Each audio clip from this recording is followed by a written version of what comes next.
Assalamualaikum warahmatullahi wabarakatuh. Pemirsa YouTube yang beriman, yang dirahmati Allah. Hari ini adalah hari ke-16 bulan Ramadan, atau tepatnya tanggal 16 Maret 2025. Kita akan mengupas sedikit tentang hikmah berpuasa yang sangat besar sebagai perintah Allah yang wajib bagi seluruh kaum muslimin, muslimat dimanapun berada. Selama dia beriman, maka diwajibkan berpuasa sebagaimana yang ada di dalam Al-Quranul Karim, surat Al-Baqarah. Pemirsa YouTube yang kami hormati, puasa adalah melatih diri untuk menahan diri dari segala ujian-ujian yang berat. Dari ujian perut yang lapar selama 12 jam kita berpuasa, menahan diri dari dahaga, tidak minum dari segala minuman, kemudian menahan diri dari kenikmatan farji dan sebagainya. Semua itu adalah tuntunan dan perintah Allah Subhanahu wa taala, ujian yang cukup berat bagi umat yang berpuasa. Tetapi ujian ini justru akan memberikan kita hikmah yang luar biasa. Puasa menjadikan kita menjadi orang yang sabar dan tabah dari segala ujian yang kita hadapi. Kita tidak tergoda dengan makanan yang lezat. Kita tidak tergoda dengan makanan yang enak. Kita tidak tergoda walaupun perut kita lapar. Kita tidak tergoda dengan minuman yang lezat, dengan minuman yang dingin, minuman yang menghauskan. Tetapi kita tetap tabah dan sabar di dalam menjalani hari-hari berpuasa. Kita juga sabar dalam menghadapi ujian, menahan diri dari nafsu farji. Kita juga sabar dari menahan diri dari segala perkataan-perkataan yang kotor, menahan diri dari segala perbuatan-perbuatan maksiat. Bulan ini, bulan Ramadan adalah bulan yang penuh dengan berkah, rahmat, ampunan dan maghfirah Allah Subhanahu wa taala. Kita senantiasa menjauhkan diri dari segala perbuatan-perbuatan maksiat yang dilarang oleh Allah.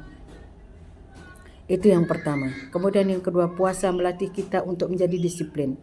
Disiplin saat kita bersyahur, disiplin saat kita tarawih, disiplin pada saat kita berbuka.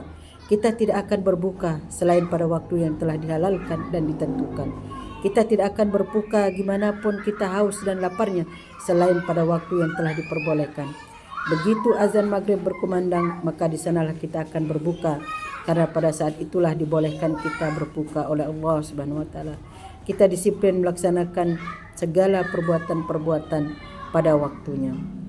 Yang ketiga, puasa menahan diri kita untuk dekat dan cinta kepada Allah.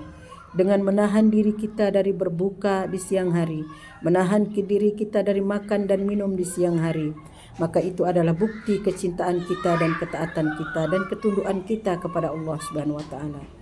Karena tunduknya kita, karena patuhnya kita kepada perintah Allah, maka kita laksanakan semua larangan-larangan di dalamnya. Kita patuhi semua aturan-aturan dan syariat-syariat berpuasa, tanpa kita mengeluh, tanpa kita merasa susah, tanpa kita merasa lelah. Alhamdulillah, di hari ke-16 berpuasa ini, semoga puasa kita dirahmati dan diterima oleh Allah sebagai ibadah yang mubarak, insya Allah. Kemudian yang keempat, puasa melatih kita untuk senantiasa rendah diri, merendah diri, menghambakan diri, menyadari diri bahwa kita itulah hamba Allah. Kita adalah pesuruh Allah. Kita tunduk, rendah diri di hadapan Allah. Kita tidak berdaya di hadapan Allah. Kita selalu patuh dan akan patuh dengan perintah dan syariat Allah Subhanahu wa taala. Merendahkan jiwa kita, fikiran kita, fisik kita di hadapan Allah, bahwa kita patuh dan taat dengan perintah-perintah Allah ini.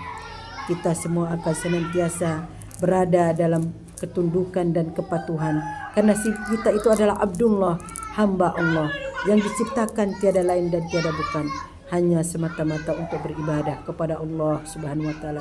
Dan salah satu bentuk ibadah yang dicintai oleh Allah Subhanahu wa taala adalah berpuasa di bulan Ramadan. Pemirsa YouTube yang berbahagia, mungkin puasa ini sedikit melelahkan, mungkin puasa ini sedikit meletihkan, tetapi tiada sebanding dengan nikmat yang diberikan Allah Subhanahu wa taala, baik nikmat di dunia maupun nikmat di akhirat kelak. Nikmat dunia ketika kita mendengar azan maghrib berkumandang, maka itulah kenikmatan yang luar biasa yang tiada tanding dan tiada banding. Kita mencicipi makanan yang enak, kita meminum minuman yang lezat, kita mengisi perut kita yang lapar, kita mengisi tenggorokan kita yang dahaga dengan berucap syukur dan berdoa kepada Allah Subhanahu wa taala bahwa semua rezeki itu adalah darinya, nikmat itu darinya, berbuka itu adalah nikmat darinya, maka di sanalah kebahagiaan dan kenikmatan yang tiada akan bisa kita lukiskan. Pada saat yang kita ditunggu-tunggu azan maghrib berkumandang, maka di sanalah kita berbuka dan menikmati nikmat Allah di dunia.